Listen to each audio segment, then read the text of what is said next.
احمد کو کہانیاں پڑھنے کا بہت شوق تھا۔ اس کے شوق کو دیکھتے ہوئے امی ابو، دادا اور بڑے بھائی کے ساتھ ساتھ چچا ظہیر بھی کبھی کبھی اس کے لیے کہانیوں کی کتابیں لاتے رہتے تھے۔ اس نے سب سے یہ کہہ رکھا تھا کہ امتحان میں کامیابی اور سالگرہ کے موقع پر اسے صرف کتابوں کا ہی تحفہ دیا جائے تو اسے زیادہ خوشی ہوگی۔ ایک دن احمد حسب معمول اسکول سے پیدل گھر آ رہا تھا کہ ایک نوجوان موٹر سائیکل سوار نے اس کے قریب آ کر احمد کو غور سے دیکھتے ہوئے کہا، "تم احمد ہو؟" "جی، میں احمد ہی ہوں۔" احمد نے فوراً جواب دیا۔ "جلدی سے موٹر سائیکل پر بیٹھ جاؤ۔" نوجوان نے کہا، "کیوں؟ میں کیوں تمہاری موٹر سائیکل پر بیٹھوں؟" احمد نے کہا۔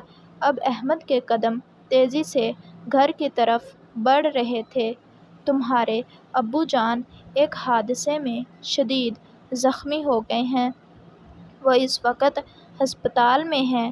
تمہارے گھر والوں نے مجھے تمہیں لانے کے لیے بھیجا ہے۔ وقت ضائع مت کرو، جلدی سے موٹر سائیکل پر بیٹھ جاؤ۔ میں تمہیں نہیں جانتا، میں اپنے گھر جاؤں گا۔" احمد کسی صورت موٹر سائیکل پر بیٹھنے کے لیے تیار نہ تھا۔ "تم مجھے نہیں جانتے، مگر میں تو تمہیں جانتا ہوں۔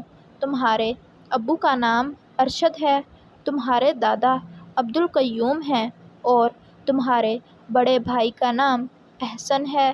یہ سب بتانا کافی نہیں؟ آؤ اب موٹر سائیکل پر بیٹھ جاؤ۔" نوجوان یہ کہتے ہوئے مسلسل اس کے ساتھ چل رہا تھا۔ "میں اس کے باوجود تمہارے ساتھ نہیں جاؤں گا۔ میں صرف اور صرف اپنے گھر جاؤں گا، دادا جان اور امی جان سے ملوں گا۔ جاؤ یہاں سے، ورنہ میں شور مچا کر لوگوں کو اکٹھا کر لوں گا۔" احمد کی دھمکی کارگر ثابت ہوئی۔ نوجوان کچھ گھبرا سا گیا اور اسی گھبراہٹ میں وہ ایک راہگیر سے ٹکرا گیا۔ پل بھر میں وہاں لوگ اکٹھے ہو گئے اور احمد اپنے گھر کی طرف چلا گیا۔ وہ گھر میں داخل ہوا تو دادا جان کی مسکراہٹ نے اس کا استقبال کیا۔ احمد کو پریشان سا دیکھ کر دادا جان نے پوچھا، "احمد، کیا ہوا ہے؟" وہ دادا جان، ابو جان کہاں ہیں؟" احمد سے بات بھی نہیں ہو پا رہی تھی۔ "وہ اس وقت اپنے آفس میں ہیں۔ تھوڑی دیر پہلے میری ان سے بات ہوئی ہے۔" دادا جان نے جواب دیا۔ "تو پھر وہ نوجوان مجھ سے جھوٹ کیوں بول رہا تھا؟" "کون نوجوان؟" دادا جان کچھ سمجھ نہ سکے تو احمد نے سارا قصہ سنا کر پوچھا کہ اسے ہمارے گھر والوں کے نام کیسے معلوم ہو گئے؟ دادا جان نے اس کی حاضر دماغی کی داد دی اور بتایا کہ ایک نوجوان لڑکے نے محلے کے دکاندار سے دوستی کر لی تھی۔ وہ گھنٹوں وہاں بیٹھا اس سے باتیں کرتا رہتا تھا۔ میرا خیال ہے کہ وہ نوجوان وہی ہوگا اور یہ معلومات اسے دکاندار سے حاصل ہوئی ہوں گی۔ احمد نے کہا، "میں نے چند دن پہلے ایک کہانی پڑھی تھی جس میں ایک آدمی اسی طرح غلط بیانی کر کے بچوں کو اغوا کرتا ہے۔ جب نوجوان نے مجھے موٹر سائیکل پر بیٹھنے کے لیے کہا تو مجھے فوراً وہ کہانی یاد آ گئی تھی جس میں بچہ اس آدمی کی باتوں میں آ جاتا ہے اور بغیر کچھ سوچے سمجھے موٹر سائیکل پر بیٹھ جاتا ہے۔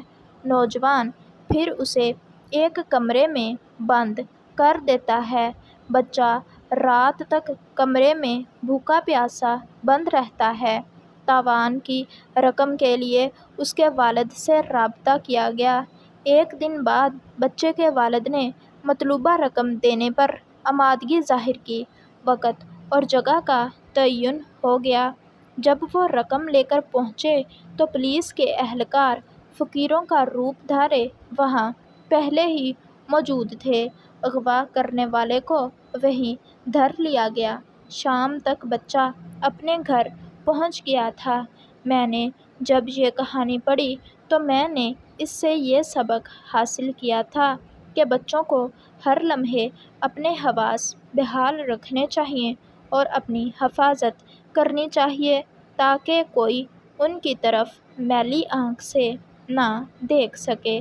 دادا جان یہ سن کر بہت خوش ہوئے اور پھر دادا جان نے کہا کہ کہانیاں لکھنے کا مقصد یہی ہوتا ہے کہ بچے اس سے کچھ نہ کچھ سبق ضرور حاصل کریں۔ تو پیارے بچوں، اگر ویڈیو اچھی لگی ہو تو ویڈیو کو لائک اور چینل کو سبسکرائب کرنا مت بھولیں۔ ملتے ہیں آپ سے نیکسٹ ویڈیو میں، تب تک کے لیے اللہ حافظ۔